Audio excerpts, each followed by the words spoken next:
Mga Marikoy, marunong pa rin ba kayong magbilang? Bilangin nyo kung nakailang subo si Jace tapos ako'y magkukwento. Noong isang araw may mga nag-comment ang tanda-tanda na daw ni Jace, bakit ko pa daw siya sinusubuan? Sagot ko naman sa inyo, kayo po ba yung nanay? Syempre, joke lang yun. Kasi mga Marikoy, kapag pinapakain kong mag-isa si Jace, sobrang likot niya tapos sobrang kalat. Mas madami pa yung natatapon kesa nakakain niya. Tapos baka mag-comment pa kayo, sayang yung pagkain, ang daming nagugutom ngayon. At madalas mga Marikoy, yung kinakain niya may sabaw. Tulad ngayon, itlog na may sabaw lang yung ulam niya. Pinakulo ko lang yung itlog sa tubig tapos nilagyan ko na ng kanin. Minsan dinalagyan ko ng malunggay. Kaso ngayon wala kasi kalbo na yung malunggay namin. Di kasi kami kagad nagising ngayon kaya nagyayelo pa yung uulamin namin. 2 years old pa lang naman si Jace, kapag kaya na niya, kakain naman siya mag-isa. Ang importante sa akin ngayon, nakakakain siya. Kaya niya nang umubos ng 1 or 2 cups ng kanin. Napansin niyo ba yung mga patches na nasa damit lagi ni Jace ngayon? Yan na pala yung ginagamit namin ngayon para di na siya lapitan ng mga lamok. Para iwas kagat na rin. Sa Mosquito Shield ko pala nabili ang mga yan. Alam nyo na, link in my bio.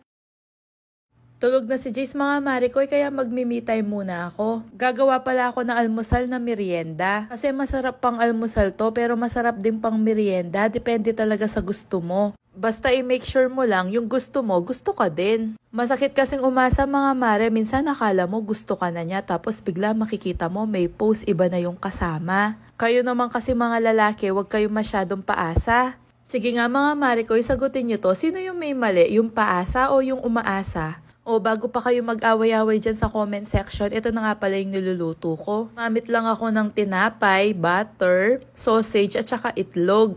Tapos nilagyan ko na din pala ng cheese. Nagtiwala ako mga mare kaya iniwan ko na muna. Pagbalik ko, ayan, nadulok. Kaya minsan pangit din na sobrang nagtitiwala ka sa isang tao. Sobrang pinagkatiwalaan mo tapos lolokohin ka lang. O sino ulit yung may mali? Wala namang perpekto dito sa mundong ibabaw. Ang importante marunong kang magmahal.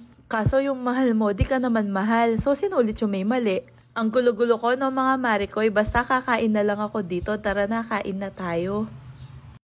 Mga Marikoy, alam nyo naman na wala akong kaarte-arte at itong Kojic na to, ito lang talaga yung pinaka-binibili ko para sa sarili ko. Kaya sobrang nagpapasalamat ako sa Unisense kasi meron na silang ganito. Meron na sila ng face and body wash na pwede kong dalhin kahit saan. Sa mga gustong bumili nito mga Marikoy, pwede kayong bumili sa Shopee at Lazada. I-search nyo lang yung Unisense. Basta i-make sure nyo lang na tatak Unisense yan mga Marikoy. Kojic plus Tranexamic. Tama ba? Di po may penamic Marikoy ha, iba yun. Kung tinatamad ka naman mag-search, nasa bio ko na yung link.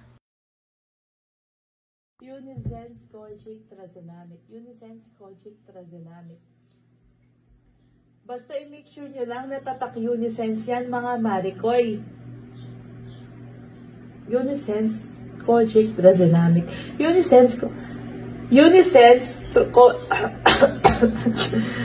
Ay! Ulit. Unisense Kojic plus Tranexamic. Unisense yan mga Marikoy. Unisense Kojic plus Tranexamic. Di po may penamic ha.